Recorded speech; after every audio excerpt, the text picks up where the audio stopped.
여러분, 우리는 지난 시간에 어떻게 가정을 세워야 하는지를 고민했고, 또한 장자의 명분을 얻기 위해 전부를 걸었던 야곱의 모습을 통해 인생에서 가장 중요한 것이 무엇인지를 깨달았습니다.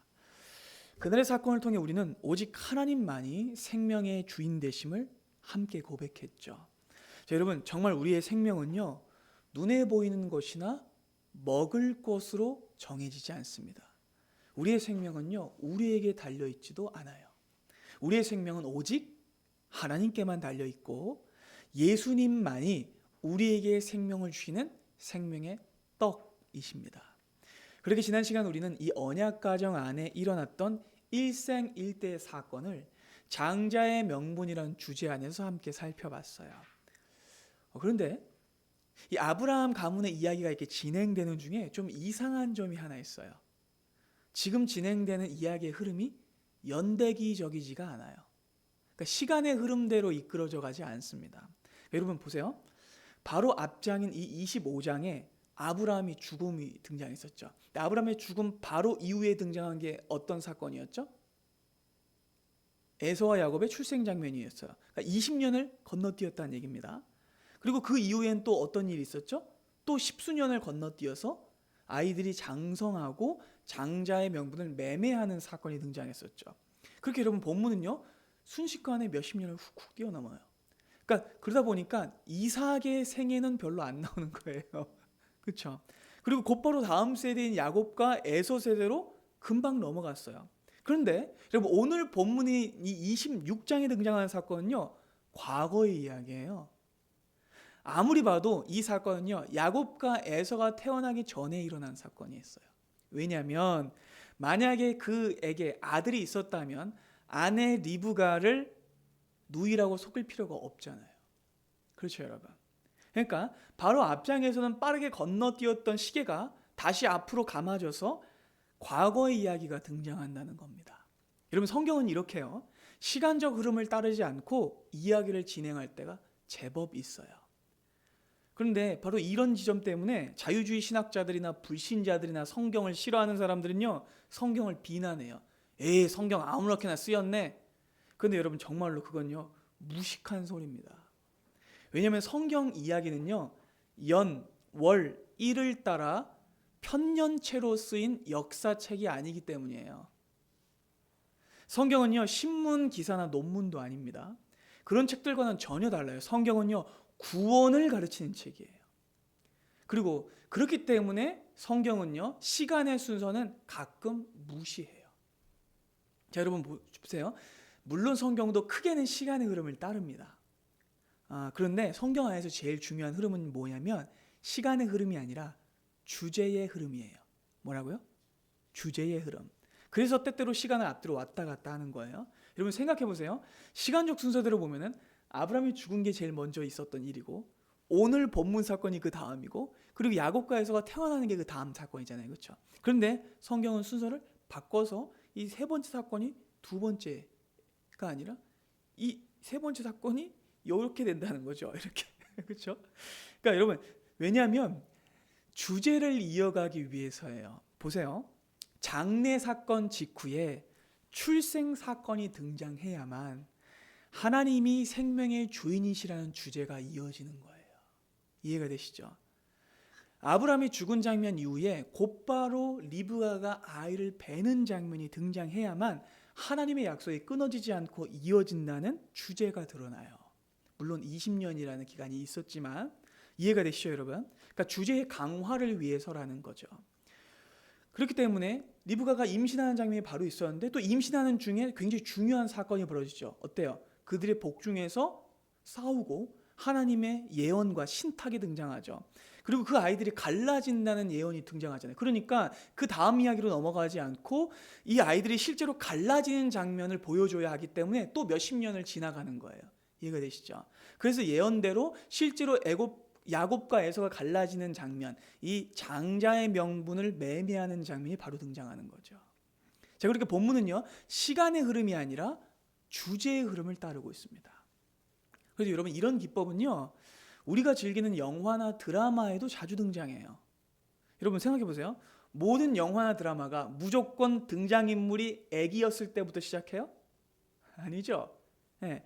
이야기가 잘 진행됩니다. 심지어 성인인 상태로 이야기가 시작돼요. 그러다가 갑자기 과거의 이야기가 등장하죠. 예를 들어 등장인물의 행동이 지나치다고 느껴질 때, 주인공 남자가 너무 특이해. 왜 저러는 거지? 하는 의문이 들 때쯤에 작가와 감독은요, 과거의 장면을 보여줘. 그 남자가 어렸을 때 큰 트라우마를 겪었던 사건을 보여줌으로써 독자나 시청자가 납득하게 하는 거예요. 그렇기 때문에 여러분, 과거의 시점부터 이야기했으면요, 이런 효과적인 이야기를 이어나갈 수가 없어요.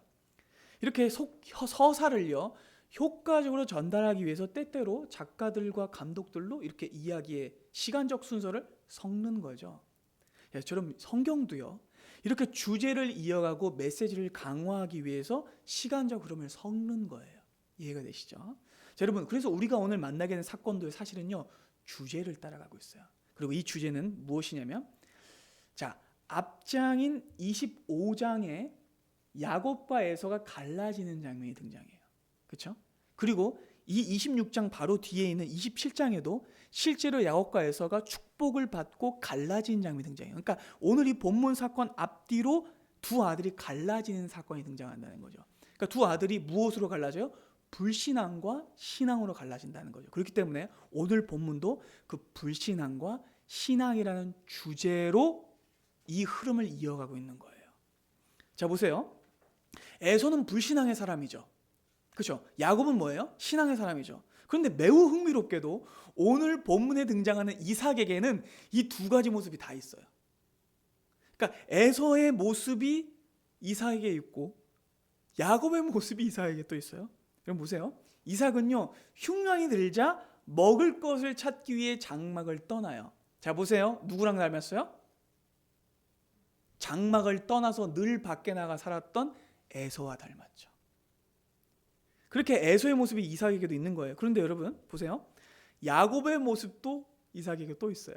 자, 야곱은요, 소심하고 내성적이었고, 그렇죠, 하나님의 약속을 지켰던 사람이었죠. 누구랑 또 닮았어요? 야곱하고 이삭이 또 닮은 거예요. 그러니까 여러분, 이삭에게서 에서의 모습과 야곱의 모습이 다 있는 거예요. 그렇게 여러분, 본문은요, 아브라함의 2대 손이었던 이삭의 삶을 기술하면서, 자, 1대, 2대, 3대의 실패와 불신앙을 모두 보여주는 거예요. 성경은 그렇게 그들이 초라한 내면과 불신앙을 조명하면서 사실은 이 아브라함과 이삭과 야곱 3대 모두가 사실은 믿음 없는 자였다는 사실을 드러내는 거예요. 그리고 그 고발과 폭로를 통해서 오히려 성경은요, 하나님의 신실하심에는 더 집중해요. 하나님의 말씀을 온전히 따르지 못하고 실패했던 아브라함 3대의 모습은 오히려 그들이 불신실했던 것과는 달리 끝까지 신실하시고 약속을 지키신 하나님의 위대하심을 더 드러내는 거죠. 참으로 성경의 구성도 신묘하죠. 자, 그러면 오늘 본문 말씀 속으로 한번 들어가 보겠습니다. 자, 여러분, 1절은요, 당시 사건과 상황을 이렇게 기술하고 있습니다. 본문 1절을 보겠습니다. 아브라함 때에 첫 흉년이 들었더니 그 땅에 또 흉년이 들매 이삭이 그랄로 가서 블레셋 왕 아비멜렉에게 이르렀더니. 자, 여러분, 이삭 얘기를 하는데 지금 누가 등장해요? 아브라함 때의 이야기가 등장하죠. 여러분, 그리고 그가 떠난 장소가 어디래요? 그랄이라고 하죠. 바로 여기에 본문 해석의 키가 다 있어요. 자, 여러분, 일단 고대 사회에서 흉년은요, 재앙 그 자체입니다. 먹을 게 없는 거예요. 게다가 이삭은요, 식솔들이 많잖아요. 그리고 양과 소떼들이 많잖아요. 그러니까 먹을 게 없으면 다 죽는 거예요. 어쨌든 이삭은요, 그래서 먹을 것을 찾아 그랄로 갑니다. 근데 이 그랄이라는 지명과 아브라함이 겪었던 흉년을 언급하는 게 매우 불길해요. 왜냐면 100년 가까이 된 옛날 이야기인데 이삭이 태어나기 전입니다. 그때 아브라함이 가나안에 있다가 흉년이 들자 애굽으로 내려갑니다. 근데 그랬다가 흉한 꼴을 당했어요. 바로 아내 사라를 누이라고 속이고 아내 사라를 바로에게 빼앗겼던 일이 그때 벌어졌어요. 뭐 하다가요? 흉년을 피해 약속의 땅 떠났다가, 근데 여러분 아브라함의 인생에서 아내 사라를 누이라고 속인 사건이 많았는데 두 번째 사건은 또 어디 벌어졌냐? 그랄에서 벌어졌어요. 그러니까 창세기에서는 아브라함이 아내 사라를 누이라고 속였던 사건이 두 번 등장합니다. 두 번만 있었던 건 아니라고 말씀드렸어요. 근데 그 중에 두 번째 사건이 또 어디서 벌어졌다고요? 그랄에서. 그때도 아브라함은 자기 아내를 누이라고 속였고 그때도 또 사라를 빼앗겼어요. 그렇게 본문은요, 아버지 아브라함이 겪었던 두 번의 실패를 떠올리게 하는 표현을 쓰고 있는 거예요. 그걸 통해서 이삭이 아브라함이 했던 실수를 반복할 것 같다는 암시를 줘요. 자, 그리고 그때 아브라함의 선택은요, 진짜 위기였어요. 100년 전 그때 말이죠. 아브라함은요, 흉년 피하려다가 진짜 재앙을 만날 뻔해요. 저 보세요. 가족이 깨질 뻔했습니다. 그죠? 아내 사라를 빼앗길 뻔했습니다. 그리고 하나님의 구원 계획을 엎지를 뻔했어요. 뿐만 아니라 그리스도 예수가 오시지 못하도록 그 계보를 끊을 뻔했어요. 사라 뺏기면 그 계보가 끊기잖아요. 게다가 아브라함이 더 나아가서 그 애굽에 내려갔다가 얻어왔던 종이 누구였어요? 하갈이었죠. 그리고 이 만남은요, 엄청난 나비 효과를 불러왔죠. 그로 인해 이스마엘을 낳게 됐고 아브라함 가정은요, 큰 고통을 겪게 돼요. 어디 갔다가? 애굽에 내려갔다가 흉년을 피해 가나안 땅을 떠났다가 말이죠. 그리고 그랄로 내려갔다가 말이죠. 그리고 이삭이 그 그랄로 내려갔다고 하니까 정말 불길한 거죠. 게다가 사실은 여러분, 그랄로 내려갔다는 건요, 애굽으로 가려고 했다는 뜻이에요. 왜냐하면 그랄이 밑에 지방인데 애굽으로 내려가는 접경 도시예요. 그렇기 때문에 2절은 이렇게 말씀합니다. 함께 볼까요? 여호와께서 이삭에게 이렇게 말씀하십니다. 애굽으로 내려가지 말고 내가 내게 지시한 땅에 거주하라. 그러니까 이삭이 그랄로 내려간 이유가 궁극적으로 애굽으로 내려가기 위한 것이었다는 거죠. 자, 그런데 여러분, 언약의 계승자가 언약의 땅을 떠나려고 해요. 아버지의 실수를 반복하려고 합니다. 그래서 그때 하나님이 막으시는 거예요. 하나님께서는요, 아버지 아브라함이 겪었던 실패와 그 실수를 아들 이삭이 반복하지 않길 원하셨어요. 그리고 여러분, 약속의 땅을 떠나는 건요, 정말 위험한 일이에요. 여러분, 말년의 아브라함은요, 절대로 가나안을 떠나지 않으려고 했어요. 그렇죠? 예, 그때의 경험들을 통해서, 옛날에 실패했던 경험들을 통해서 약속의 땅을 떠나는 게 얼마나 위험한 일인지를 뼈저리게 경험했기 때문이에요. 자, 그래서 아브라함은요, 더 이상 그 실수를요, 말년에는 반복하지 않았어요. 자, 아내인 사라가 죽었을 때 원래 당시 장례 방식으로 하면 어떻게 해야 된다 그랬죠? 고향으로 돌아가야 됐다 그랬죠. 갈대아 우르로 가서 장례를 치러야 합니다. 근데 아브라함은 거기에 장례 치르지 않고 어디에 머물러 있어요? 가나안 땅에 머물러 있어요. 왜? 가나안 땅이 하나님께서 약속하신 땅이고 이곳을 떠나면 안 되기 때문에. 자, 뿐만 아닙니다. 자기의 며느리를 구할 때에도 제일 중요한 게 뭐였어요? 절대로 내 아들 이삭을 가나안 땅에서 떠나게 하면 안 된다라고 말했어요. 이게 핵심입니다. 그래서 아브라함은 절대로 이삭이 가나안 땅을 떠나지 않도록 가르쳤을 거예요. 그럼 이삭은요, 그 사실을 몰랐던 걸까요? 잊어버렸던 걸까요? 아니면 흉년이 급하니까 당장 피하기 위해서 일단 내려가고 보자 했던 걸까요? 어쨌든 이 행동은 불신앙의 행동입니다. 그는요, 아버지가 실수했던 자리로 저벅저벅하고 있는 거예요.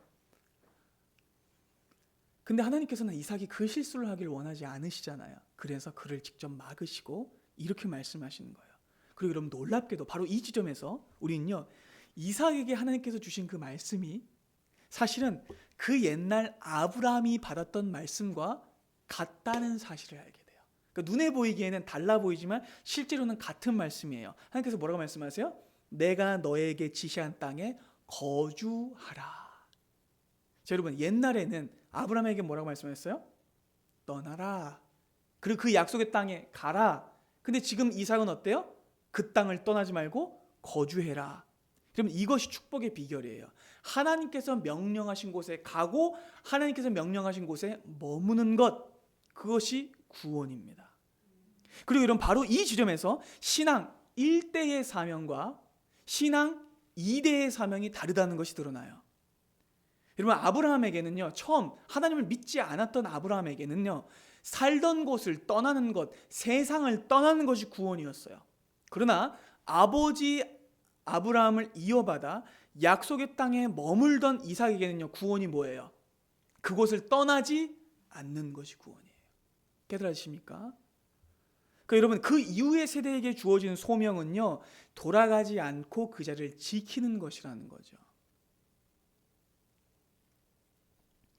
만약 여러분들이 세상의 자리를 떠나 믿음의 자리로 오신 1대 신앙인이라면 여러분들은 그 자리를 지키도록 2대의 신앙인인 자녀들에게 가르치셔야 돼요. 그래서 하나님께서 2대 신앙인인 이 이삭에게 아브라함이 믿음으로 도달한 그 자리를 절대로 떠나지 말라고 말씀하시는 거죠. 그래서 하나님께서는 그 약속을 그대로 주시면서 그 약속을 갱신해 주시는 거예요. 3절부터 보겠습니다. 자, 이 땅에 거류하면 내가 너와 함께 있어 너에게 복을 주고 내가 이 모든 땅을, 하나님의 축복의 핵심이죠, 땅을 너와 내 자손에게 주리라. 내가 내 아버지 아브라함에게 맹세한 것을 이루어 내 자손을, 자, 두 번째죠, 하나님의 축복의 특징입니다. 자손을 하늘의 별과 같이 번성하게 하며 이 모든 땅을 내 자손에게 주리니 내 자손으로 말미암아 천하 만민이 복을 받으리라. 그리고 세 번째 내용이죠, 그렇죠? 세상 사람들이 이 사람을 통해서 복을 받는 거예요. 그리고 언제나 하나님이 함께 하시겠다 하신 것, 바로 그것이 이 복의 핵심이었죠. 여러분, 이 복이 하나님께서 누구에게 주셨던 복이에요? 아브라함에게 주셨던 복이죠. 그리고 그 복을 이제 아들 이삭에게도 주겠다고 하시는 거예요. 그런데 이 복은요, 이삭이 아브라함의 아들이기 때문에 기계적으로 받는 복은 아니에요. 하나님 분명히 이렇게 말씀하십니다. 아브라함이 무엇을 통해서 복을 받았다고요? 5절에 순종을 통해서 복을 받았다라고 말씀하세요. 하나님의 말씀을 지켰기 때문에 그 축복을 얻었다라고 말씀하세요. 여러분, 하나님께서 이삭에게 말씀하신 축복은요, 아버지의 아들이기 때문에 당연히 받는 축복이 아니에요. 그 축복은요, 이삭이 전 인격과 전 생애를 동원해서 아브라함처럼 하나님 앞에 순종했을 때에만 받을 수 있는 복이에요. 아버지가 신앙생활 잘했다고 아들이 1+1으로 받을 수 있는 복이 아니에요. 국가유공자 후손의 연금이 아니에요. 중요합니다. 아무리 아버지가 깊은 신앙을 가졌다고 해도, 아무리 아버지가 산전수전 다 겪고 끝까지 하나님을 믿었다고 해도 아들이 신앙의 자리를 떠나면 구원은 없는 거예요. 구원은 언약가정 안에 태어났다고 해서 무작정 얻을 수 있는 것이 아닙니다. 여러분, 우리 이 이야기를 지난 시간에 봤죠. 에서를 보세요. 언약가정에 태어났는데 머물지 않고 떠나요. 그는 구원을 얻지 못합니다. 그럼 그렇다면 이삭은요, 어떻게 해야 됐을까요? 약속의 땅을 떠나면 안 됐던 것이죠. 하나님을 순종해야 했습니다. 그래서 성경은요, 로마서 5장을 통해 구원은 순종하는 자가 얻는 것이라고 말씀합니다. 로마서 5장 보겠습니다. 그런즉 한 범죄로 많은 사람이 정죄에 이른 것 같이, 아담이죠, 한 의로운 행위로 말미암아 많은 사람이 의롭다 하심을 받아 생명에 이르렀느니라.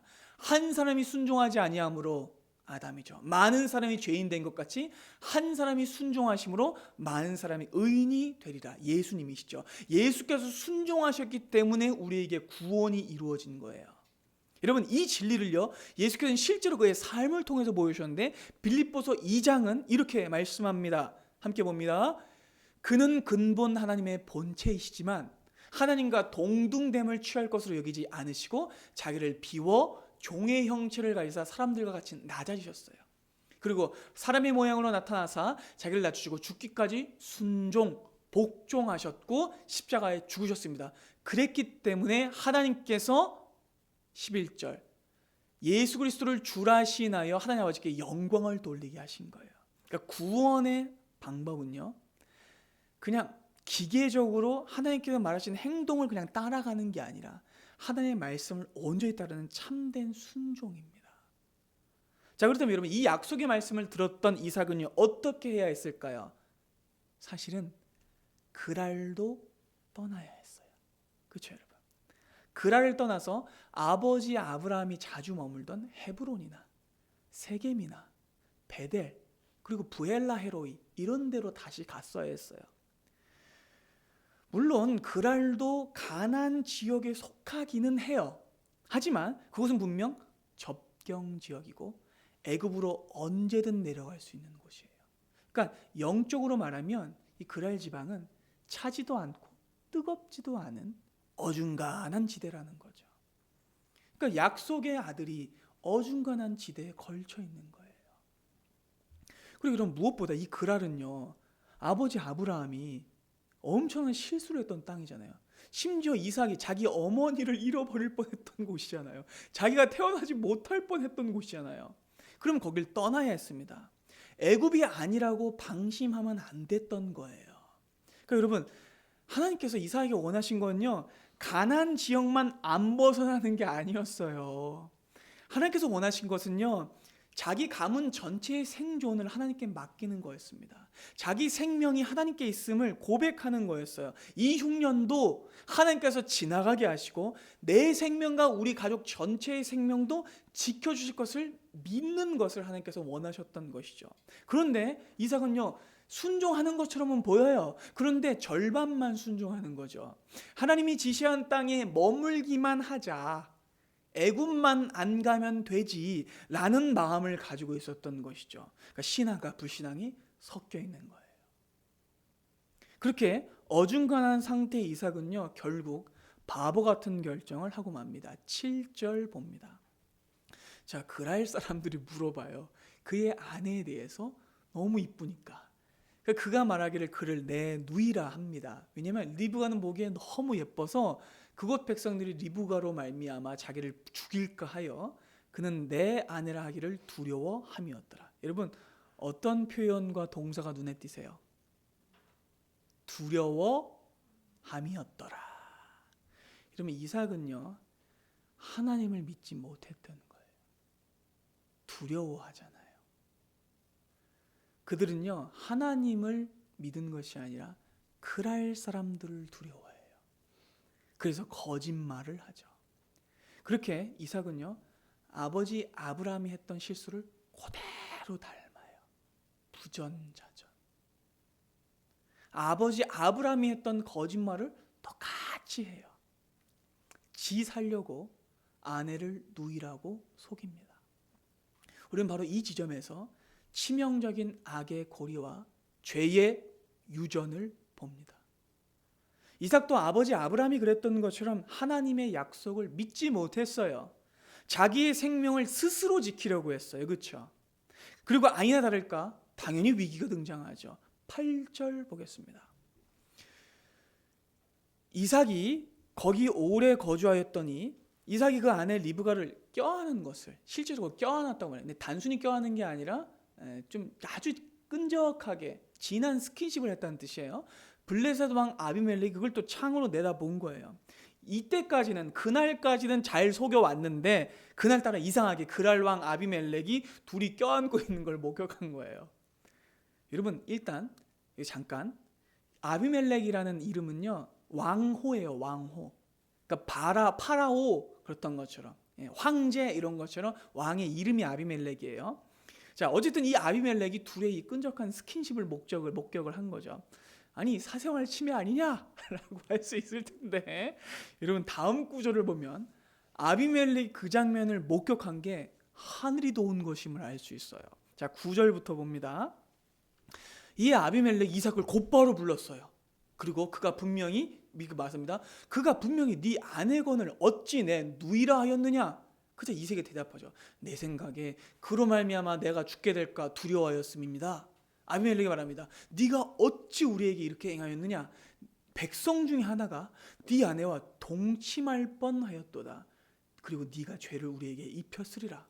아비멜렉이 이에 모든 백성에게 명하여 이르되 이 사람이나 그의 아내를 범한 자는 죽이리라 하고 말합니다.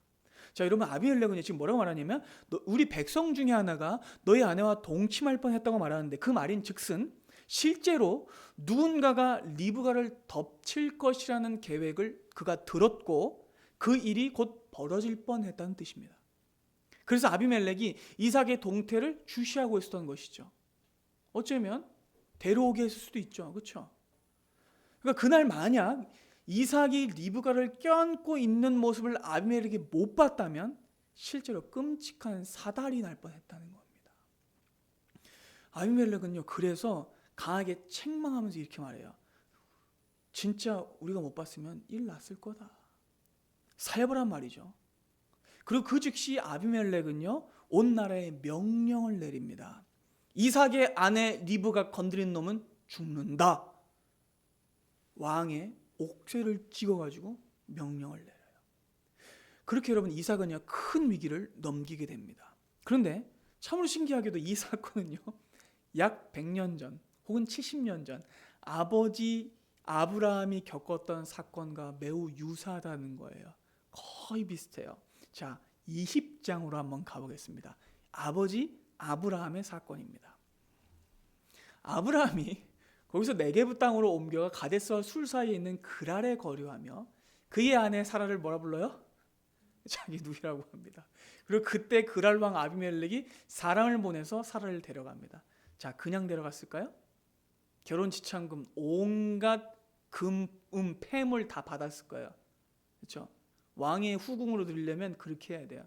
그러니까 지금 이 꼬라지는 뭐냐면 자기 아내를 돈 받고 판 꼬라지예요. 자, 여러분 이때도 잘못은 누가 했어요? 아브라함이 했죠. 자, 누이라고 속인 거짓말 누가 했습니까? 아브라함이 했죠. 근데 이 아브라함과 달리 아비멜렉은 크게 잘못한 게 없어요. 자, 계속해서 보겠습니다. 그 밤에 하나님이 아브라함에게 현몽하여서 말합니다. 너 이 여자 데려가서 너 죽는다. 그는 남편이 있는 여자다. 아비멜렉이 막 소스라치게 놀라요. 주님, 주께서 의로운 백성도 멸하십니까? 아니, 저는 누이라고 했기 때문에 데려온 거예요. 아니라고 했으면 저는 절대 안 데려왔을 거예요. 저는 온전한 마음과 깨끗한 손으로 행했습니다. 그 하나님께서 단호하게 또 말씀하시죠. 안다. 네가 온전하게 행했다. 그래서 내가 너를 막아서 범죄하지 않게 한 것이다. 그러니 이제 그 사람의 아내를 돌려보내라. 그는 선지자라. 근데 여러분 이 말이요, 참 멋진 말인데 좀 이상한 말이에요. 아브라함이 선지자답지 못하잖아요. 그렇죠? 그가 너를 위해서 기도하면 네가 살고 그렇지 않으면 다 죽는다. 계속해서 봅니다.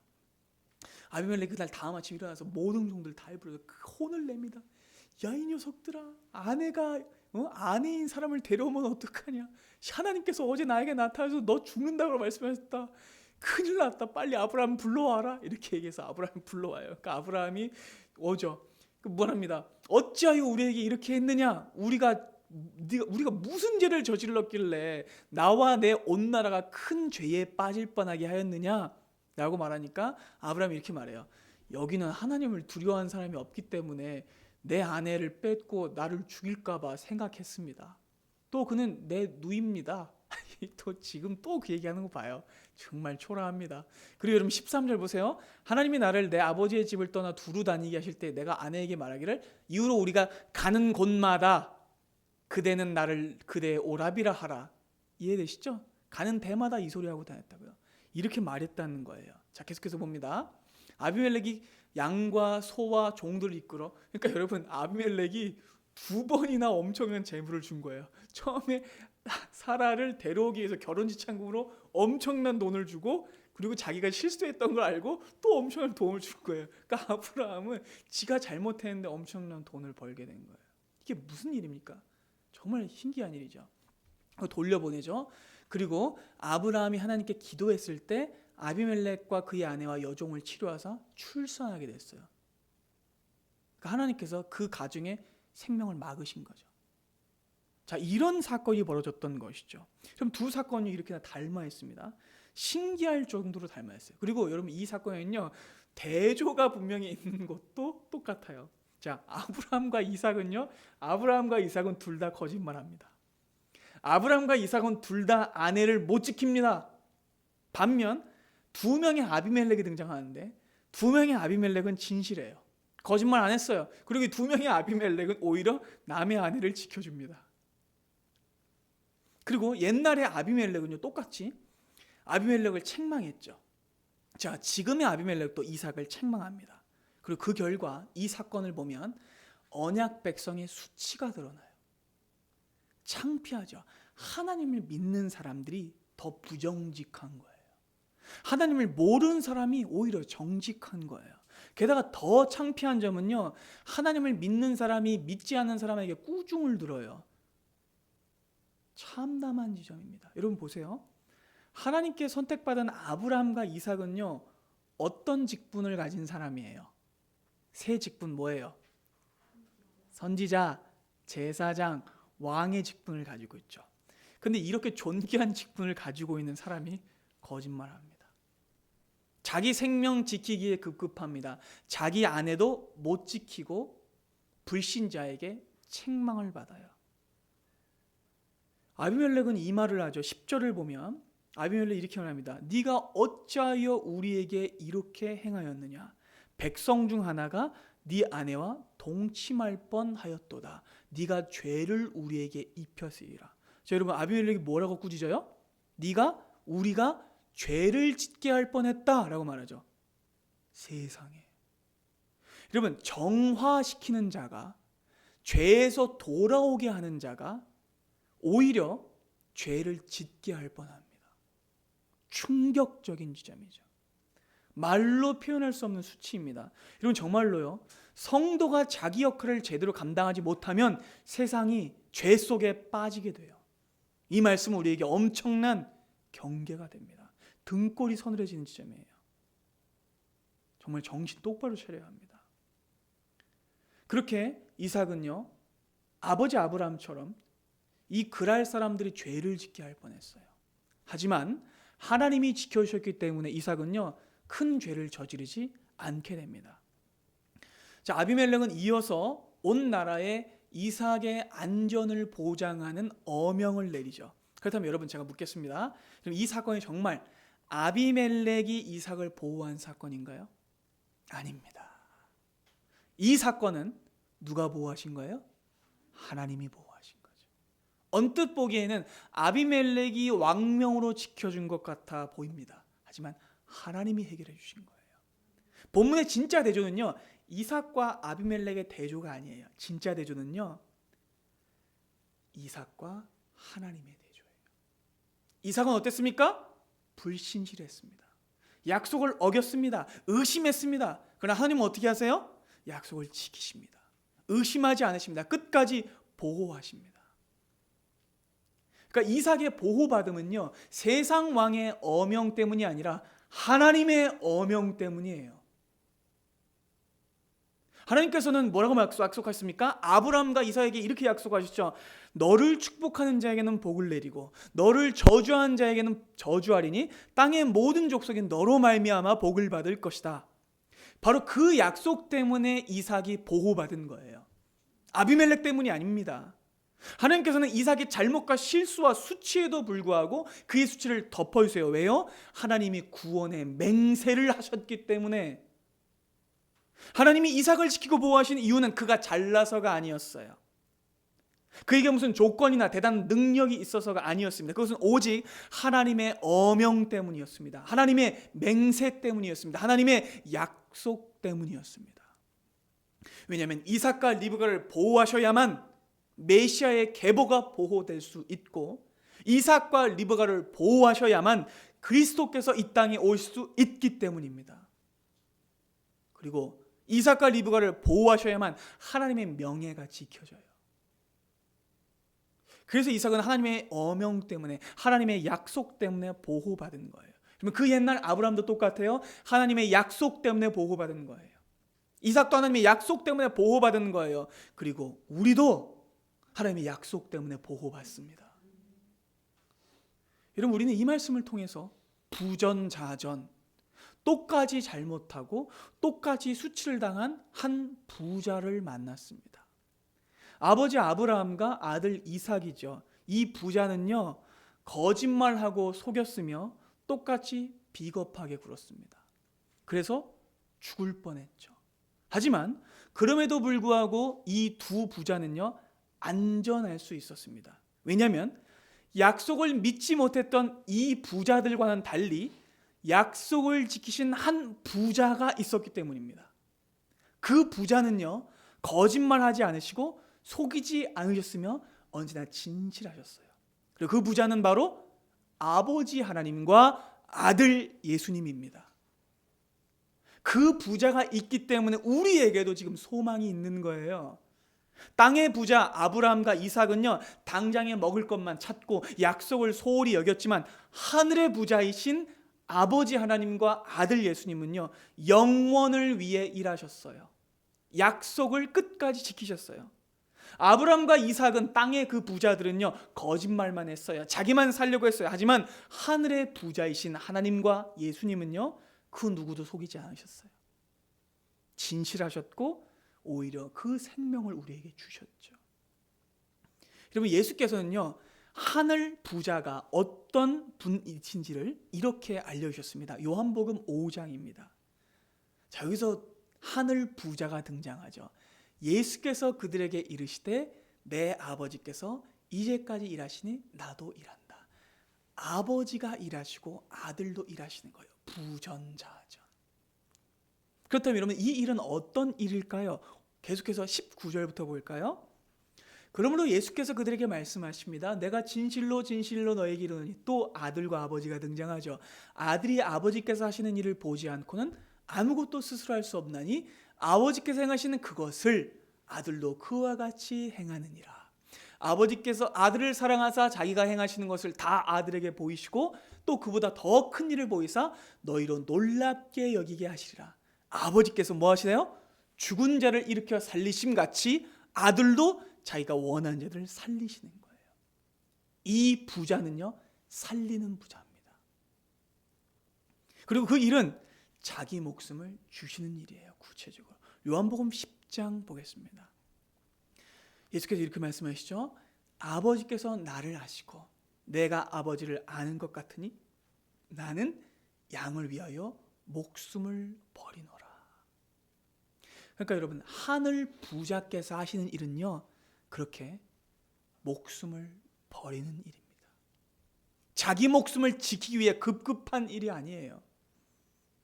그래서 잡히시던 그날 밤 예수께서는요, 또 이렇게 말씀하셨던 거예요. 요한복음 17장 매우 중요합니다. 예수께서 잡히시기 전에 대제사장적 기도를 하시거든요. 이 기도는요, 다 중요해서 제가 전부 다 노란색으로 칠해놨어요. 함께 천천히 읽어보겠습니다. 아버지여, 아버지께서 내 안에 내가 아버지 안에 있는 것 같이 그들도 다 하나가 되어 우리 안에 있게 하사 세상으로 아버지께서 나를 보내신 것을 믿게 하옵소서. 내게 주신 영광을 내가 그들에게 주었사오니 이는 우리가 하나가 된 것 같이 그들도 하나가 되게 하려 함이니라. 곧 내가 그들 안에 있고 아버지께서 내 안에 계시며 그들로 온전함을 이루어 하나가 되게 하려 함은 아버지께서 나를 보내신 것과 또 나를 사랑하신 같이 그들도 사랑하신 것을 세상으로 알게 하려 함이로소이다. 아버지여, 내게 주신 자도 나 있는 곳에 나와 함께 있어 아버지께서 창세전부터 나를 사랑하심으로 내게 주신 나의 영광을 그들도 보게 하시기를 원하옵나이다. 의로우신 아버지여, 세상의 아버지를 알지 못하여도 나는 아버지를 알았사옵고 그들도 아버지께서 나를 보내신 줄 알았사옵나이다. 내가 아버지의 이름을 그들에게 알게 하였고 또 알게 하리니 이는 나를 사랑하신 사랑이 그들 안에 있고 나도 그들 안에 있게 하려 함이니라. 자, 여러분 보세요. 예수께서 이 땅에 오시고 목숨을 버리신 이유가 뭐라고요? 우리를 살리셔서 우리도 그 사랑 안에 거하게 하시기 위함입니다. 예수께서 아버지를 닮으신 것처럼 우리도 그 아버지를 닮게 하시기 위해서입니다. 진정한 생명을 이끌어내는 부전자전인 것이죠.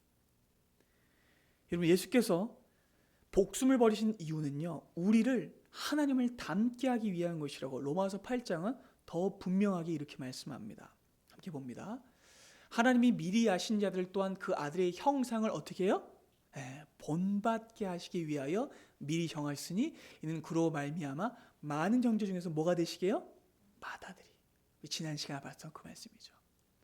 여러분, 하나님께서는요, 우리를 수치와 절망과 실패성에 그냥 두지 않으세요.